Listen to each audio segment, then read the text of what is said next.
Well, hey everybody, Tony G back once again. What are we doing today? I've gotten a lot of requests lately to do a chipping pitching instructional video. I did one quite a while back, but we're going to go into a little more detail. So we're going to talk about chipping from different places, uphill, downhill, how to plan that shot for the different situations, how to execute it. And we may get into some pitching, but it'll be mostly about chipping. So you might say, well, what's the difference in chipping and pitching? To me, the difference is with chipping, we can kind of go ahead and set up and have our hips or our body turn pre-turn, and we don't have a lot of movement. But with a pitch, we need a wider stance and a longer swing, so we do need to turn the body a little bit. So to me, that's the main difference. Other than that, the motion is the same. So we're going to go over the fundamentals of the setup and the motion, and that'll be your baseline for all these shots. We don't vary how we swing or what we do to hit a shot. We vary the club for the situation. So, as taught in Setup for Impact, we want this club to be an extension of that lead arm. We don't want this crook in here, and we want it to be an extension from this direction. So we don't want your hands low. I know that's different than what a lot of PGA pros teach, but we're talking single plane here, and this is what makes it single plane. So an extension, if you were to grip it there, it would run underneath your arm rather than have this gap. Extension in both directions. If we were to have any variation, we would prefer it to be this way and not this way, because this is where we need to make contact or impact, and it's very difficult to go from here to here during your little swing. So again, that's your baseline for all these moves. So we're going to start here with a shorter pitch to that first flagstick. And I have picked an area here that does not have a lot of grass. It's got grass, but it's very thin. It's almost like chipping off the bare dirt. Just to show you how this technique works, you don't need to tee your ball up and have it sitting up high in the air. So what do we try to do here or on any chip? The plan is that we want to carry the ball safely onto the green, meaning not right here, but a few feet on. Why is that? Because if we mess up and we hit it too easy and it hits right here, in a lot of cases, that ball is going to stop right there and not even get on the green. If we carry it, say 4 or 5 feet onto the green and we hit it 2 feet short, in theory, the chip should only end up 2 or 3 feet short. So safely onto the green. Then we want to select a club that will carry the ball onto that area, not spot, but area, and that it will reach the hole with the smallest swing possible. Why the smallest swing? Two reasons. One, the smaller the swing, the easier it is to be successful, to make a good swing. Two, it's about the miss hit. If you take a club that you have to make too big of a swing for the shot to turn out right and you blade or miss hit that ball, it's going to go all the way over the green. We've all done that. I could demonstrate that, but I think you get it. But with a smaller swing that would land the ball safely into that area and run it to the hole, even if you miss hit it, blade it, thin it, whatever, it's going to do pretty much the same thing. It's going to be a reasonably good shot. So that's why we want to carry it to our area and have it run the rest of the way to the hole. Now, this video is about chipping, but I do want to say I'm going to say almost 10 feet off the green here. And I backed up here for a reason, because a lot of you would putt from up in here and even from here. And if that's what you do, that's fine. I'm not saying don't putt from off the green. A lot of tour pros are doing that, but we're talking about chipping right now. There may be some reason you have to chip rather than putt. So for this shot, the hole is about 30 feet away, more or less. And I just told you we're almost 10 feet off the green. So the formula for a 56, which is the most lofted club I carry, is approximately 1 part carry, 1 part roll, depending on conditions, uphill, downhill, soft greens, hard greens, fast, slow. But generally, you start with a 1 part carry, 1 part roll formula. This one here is very slightly uphill. I picked the most level spot I could find. I'm going to say it's level, even though it's very slightly uphill. So if I carry it 5 feet onto the green, 5 to 6 feet, it should get there. Also, back to the motion. Once we set up this way, how do we want to move the club? We want to put our feet straight in line with where we want to go. We don't want to stand like this open, because it has you swing the club really around behind. Your body's pointed here. You're swinging around and it's behind you and it's more difficult. We want to be aligned, everything aligned at the target and the club face square to the target. And then we are just going to spin our toes like this. We're not going to move our foot. We're going to just kind of turn our toes. Why is that? Now we have the lower body already in impact position. So we're going to practice moving the club without using our hands. And this is difficult for most of you to do. Most of you want to use the hands in setup for impact. We train you not to use your hands. There are a couple of reasons. There are actually more than a couple of reasons, but there are a couple of major reasons. And one is when we move the club without using our hands, the club face stays pointed at the target. It doesn't rotate like this as you're going. If you were the target, the club face does not go open and then close. It goes more like this. Secondly, it shallows this arc so we're not hitting down and up. We don't want to hit down on the ball. We want to hit level on the ball. It will hit just before the bottom of your arc, which is kind of a descending blow, but we don't need to think about that. So we've got this shot here, 30 feet. We're going to carry it 5 to 6 feet onto the green and see if it gets the rest of the way to the hole. Okay, I'm getting my setup. I'm going to move the club like this.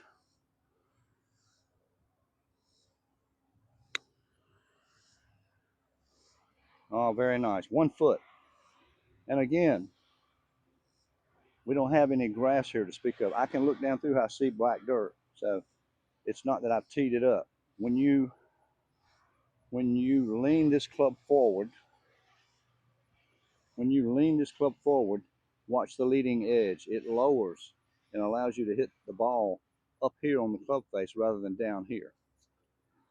Okay. So let's try that one more time. And how do we control how far we carry it? I always plan the shot first with where I want to land the ball. Then I decide which club will get it to the hole from there. So again, how do we control how far we hit it? By how much backswing we take. We don't want to take a little short punchy swing like this. You could do that correctly with your hands ahead, but you'll never learn to control your distance because you're having to decide how hard do I punch it. If we set up correctly and we make a rhythmic slow swing, we can have one this long, we can have one this long. They will go 2 different distances with the same rhythm. So let's try this one more time. We're going to set up. Everything's pointing at the target. We're just going to rock our shoulders, keep our hands ahead.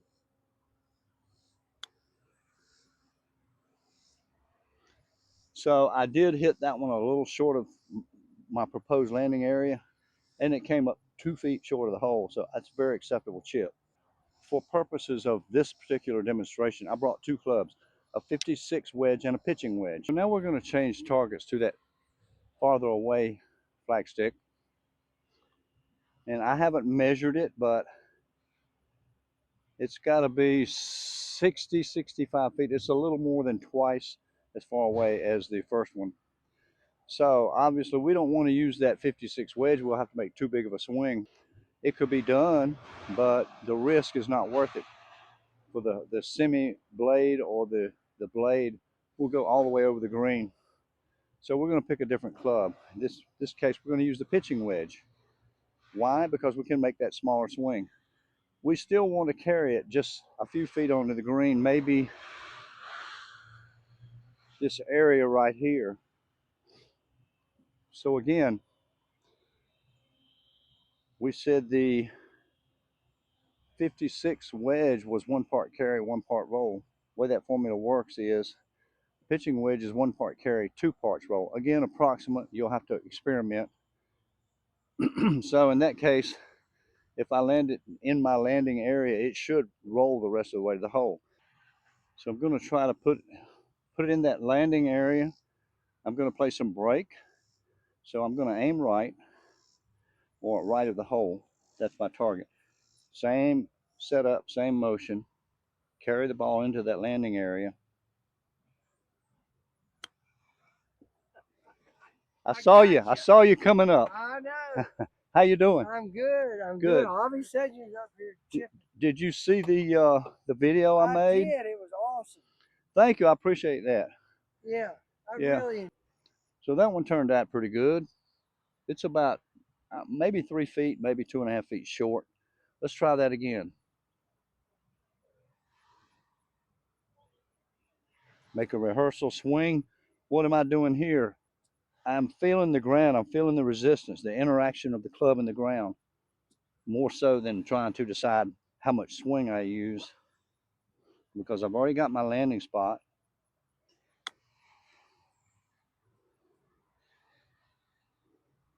That's right beside the other one. I want to do one more because those are coming up a little bit short. So what I need to do, just take a little bit more swing. We're going to feel it.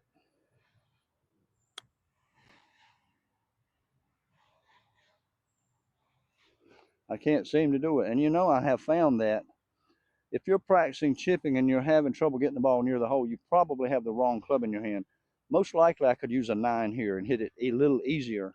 But this is respectable. They're all within 3 feet. That one should go a little better, but it didn't. Okay. So again, we want to come through the ball like this, with this angle here. We do not want to let the club head and the shaft pass our lead arm. We want to keep it behind. At worst, we want it straight, but better is this. So we create that and we just hold it going through. Okay, so I want to give you a face-on view of this. Sorry you won't get to see where the ball goes with this view. This today is a one-camera operation. So we're gonna set up square. We're gonna get our setup. We're gonna go through. We're gonna hold our finish and have this angle right here when we get through. Nice and slow and relaxed. Just like that. One more time.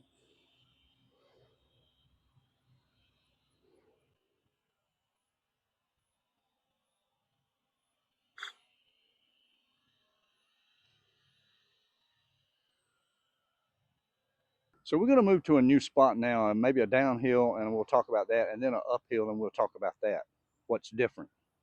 So we're here now with a slightly downhill chip. I couldn't find a severe downhill chip on this green.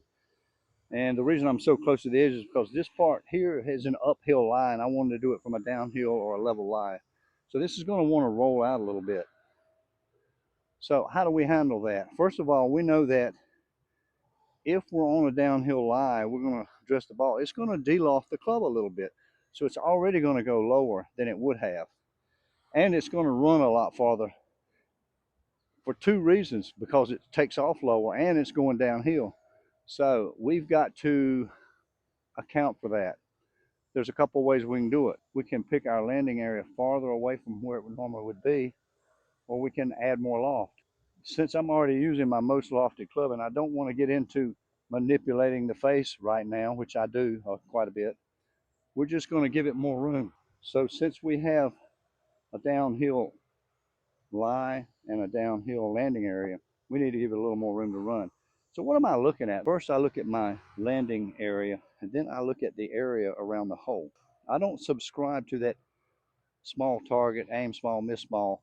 For some people, it may work great. For me, I need a bigger target where I feel more relaxed and successful if I just get in there. We're not going to chip in very often, but we can get up and down a lot if we get it within an area that in my videos I call it the kiddie pool. It's about the size of a kiddie pool.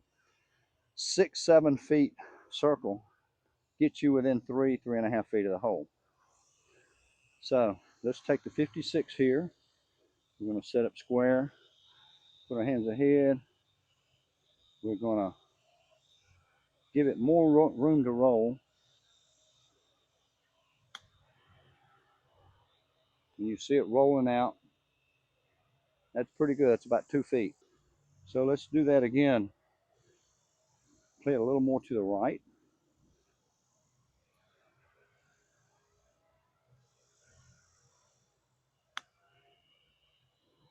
Yeah, it's a little better. Okay, we'll do that once more. We're giving it more room to run by having a landing area that doesn't match the 1 part carry, 1 part roll.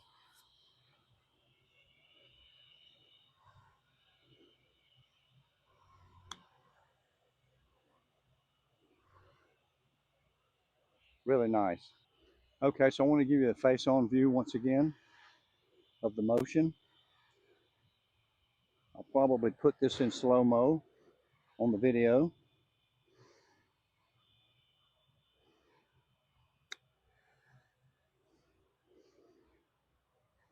One more of those.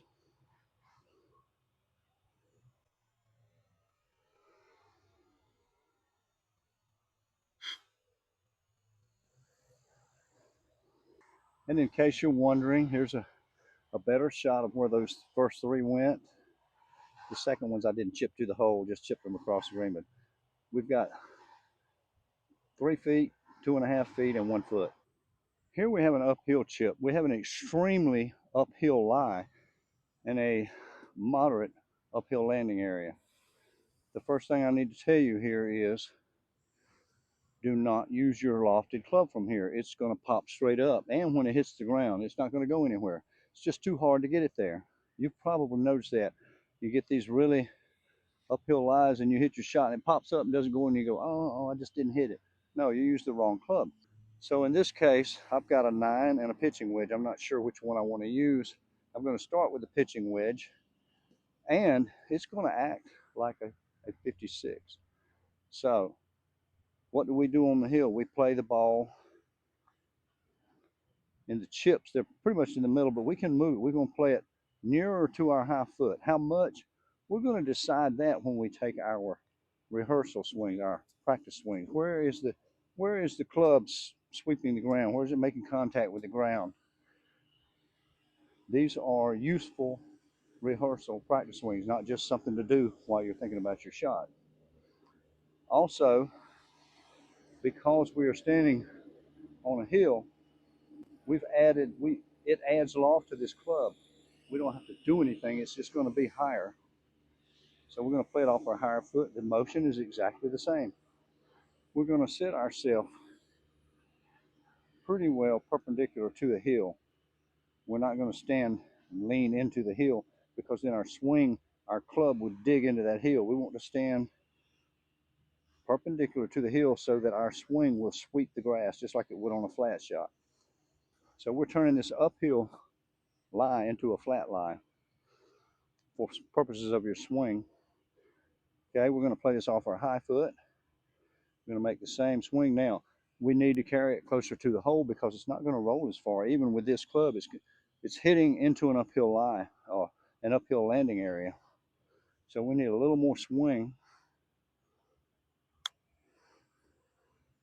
It stops pretty quick. That was a little excessive, but it's still not a bad shot. So I'm going to hit this one with a little less swing.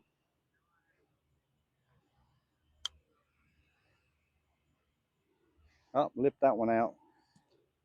One more. You see how easy the swing is? It's very small. We don't have to hit it hard just because it's uphill.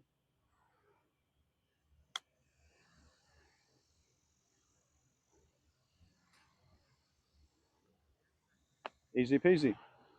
And since those 3 balls were all about 3 or 4 feet past the hole, I'm going to do it again, and I'm going to use a little bit more lofted club, the gap wedge, see if that doesn't fit it better.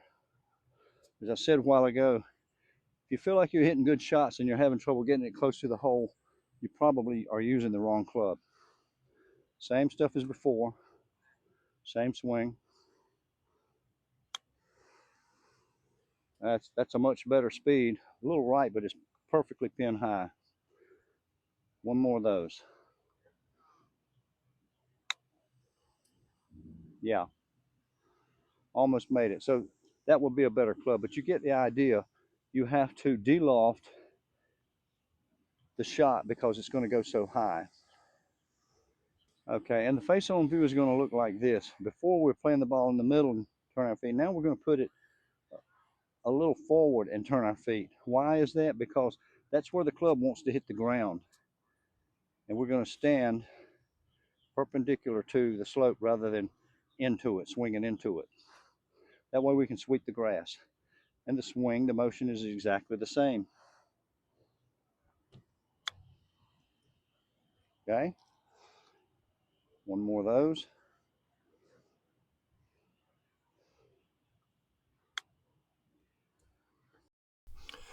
So I hope this video helps you to learn not only the technique of the chipping swing, but also how to make chipping easier to execute by understanding how to read the shot, the lie, uphill, downhill, etc., the landing area, and then how to plan that chip based on that information to make it as easy as possible to execute it and get it close.